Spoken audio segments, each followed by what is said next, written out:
أشهد أن لا إله إلا الله.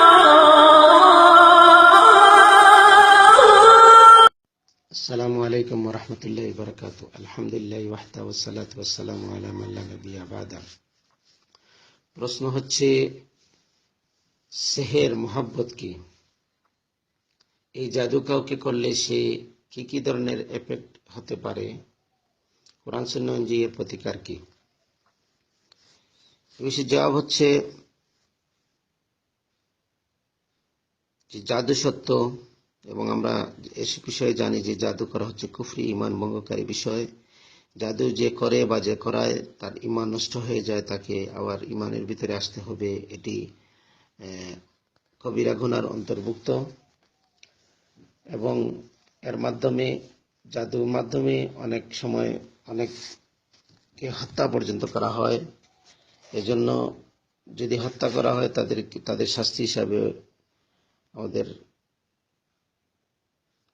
আইম্মায়ে মুস্তাহিদিনরা বলছেন যে তাকে যে জাদু করবে বা যে করাবে তাদেরকে ইসলামী শরিয়া অনুযায়ী তাদেরকে শাস্তি হচ্ছে হত্যাযোগ্য শাস্তি। তো সম্মানিত উপস্থিতি, আমরা এখানে যে জাদু সম্পর্কে আলোচনা করব সেটা হচ্ছে আসক্তিকারী জাদু বা মহব্বত সৃষ্টিকারী জাদু। এ সম্পর্কে রাসূল সাল্লাল্লাহু আলাইহি সাল্লামের হাদিস থেকে আমরা জানতে পারি, রাসূল সাল্লাল্লাহু আলাইহি সাল্লাম বলেন, অবৈধ জারফুক, তাবিজ কবজ এবং তিওয়ালা নিশ্চয়ই শিরকের অন্তর্ভুক্ত। তিওয়ালা হচ্ছে আসক্তিকারী জাদু, যেটার মাধ্যমে একজনে আরেকজনের মধ্যে মহব্বত সৃষ্টি করা, ভালোবাসা সৃষ্টি করা, আকর্ষণ সৃষ্টি করা হয়। এই জাদু করার মূল কারণগুলোর মধ্যে আমরা দেখি যে অনেক সময় একজন আরেকজনকে বশ করার জন্য, একজন আরেকজনের মহব্বত সৃষ্টি করার জন্য, আবার দেখা যায় যে অনেক সময় জেলাসি থেকে, হিংসা থেকেও এটা করা হয়, যে সে আমার কথা শুনে না, তাকে আমি বশ করে আমি করব, এজন্য এটা করা হয়। এই আসক্তিকারী জাদু করলে যে লক্ষণগুলা পাওয়া যায়, যে অতিমাত্রা আসক্ত হওয়া, ভালোবাসা সৃষ্টি হওয়া, এবং সর্বদা সহচর্য, পাশে থাকার, দেখা করার, তার সাহচর্যে থাকার আগ্রহ সৃষ্টি হওয়া, এবং এই ক্ষেত্রে অন্য কারো তোয়াক্কা না করা, অন্য কারো কথা, অন্য কারো উপদেশ, অন্য কারো দিকে কর্ণপাত না করে শুধুমাত্র এই যে ব্যক্তি করছে বা যার জন্য করানো হয়েছে তার প্রতি আসক্ত হওয়া, তার কথা শোনা, তার সাথে চলাফেরা করা, এটা হচ্ছে এই আসক্তিকারী জাদুর লক্ষণ সমূহের মধ্যে অন্যতম লক্ষণ।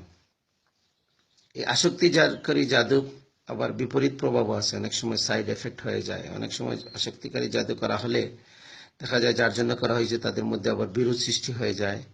দেখা যাবে যে তাদের মধ্যে ভালোবাসা সৃষ্টির পরিবর্তে ঘৃণা সৃষ্টি হয়ে যায়। দেখা যাবে যে স্বামী স্ত্রী, তাদের স্ত্রী স্বামীকে জাদু করছে এই জন্য যে সে যেন অন্য মহিলাদেরকে ভালো না বেশি শুধু স্ত্রীকে ভালোবাসে। সেক্ষেত্রে দেখা যায় যে ওই সাইড এফেক্টের কারণে, এটার ভুল প্রভাবের কারণে কি হচ্ছে, সে অন্য মহিলাদের সাথে পাশাপাশি তার স্ত্রীকেও সে পছন্দ করে না, স্ত্রীর প্রতিও ঘৃণা জন্মে যায়। এই জন্য এটা হচ্ছে যে আসক্তিকারী জাদুর কুপ্রভাব বা বিপরীত প্রভাব। আসক্তিকারী জাদুর চিকিৎসা হচ্ছে কোরআন এবং সুন্নাহর মাধ্যমে আমরা যে রুকিয়া শরিয়ার মাধ্যমে চিকিৎসা করা, রুকিয়া শরিয়ার রুকিয়া করা। রুকিয়া হচ্ছে জারফুক, শরিয়া হচ্ছে শরিয়তসম্মত জারফুক, যেটা কোরআন এবং সুন্নাহর, কোরআন কারীমের আয়াত এবং রাসূল সাল্লাল্লাহু আলাইহি ওয়াসাল্লামের হাদিস এবং আল্লাহর নাম এবং গুণাবলীর মাধ্যমে যে জারফুক করা হয়, সেই জারফুক করা পানি খাওয়া, সেই পানি দিয়ে গোসল করা, এগুলোর মাধ্যমে একজন ভালো রাখি যিনি রক্ষা করেন তাকে রাখি বলা হয়, যে ভালো রাখির কাছ থেকে সাহায্য নিয়ে আমরা এটার চিকিৎসা করতে পারি। হচ্ছে যে জারফুক করা, নিয়মিত সালাত আদায় করা। তারপরে ঝাড়ফুঁকের ক্ষেত্রে আরেকটা বিষয় হচ্ছে যে হারাম জিনিস থেকে আমরা যেরকম বিভিন্ন চিকিৎসার ক্ষেত্রে কিছু জিনিস আছে যে এগুলা ত্যাগ করতে হয়, তাহলে রুকিয়া শরিয়ার ক্ষেত্রে সবসময় যেগুলা ত্যাগ করতে হয় যে ঘরে কোনো মিউজিক থাকবে না, বা যার চিকিৎসা করা হবে সে যেন মিউজিকের সাথে ইনভলভ না থাকে, খারাপ জিনিসের সাথে ইনভলভ না থাকে, ঘরের মধ্যে কোনো প্রাণীর ছবি যেন না থাকে। তারপরে এগুলা থাকলে তাহলে রক্ষিয়া শরিয়া সঠিকভাবে কাজ করবে না। তারপরে নিয়মিত সালাত আদায় করতে হবে, শরীয়ত সম্মত জীবনযাপন করতে হবে, ফ্রি মিক্সিং, বেপর্দা, বেহায়াপনা এগুলা থেকে বেঁচে থাকতে হবে, এবং নিয়মিত সালাত আদায় করতে হবে। বিশেষ করে ফরজ সালাতগুলা যথাযথ আদায় করতে হবে, সাথে সুন্নাহ সালাত এবং আরো বিভিন্ন যে সালাতগুলো আছে সেই সালাতের ব্যাপারে, তাহাজ্জুদের সালাত এগুলোর ব্যাপারে মনোনিবেশ করতে হবে।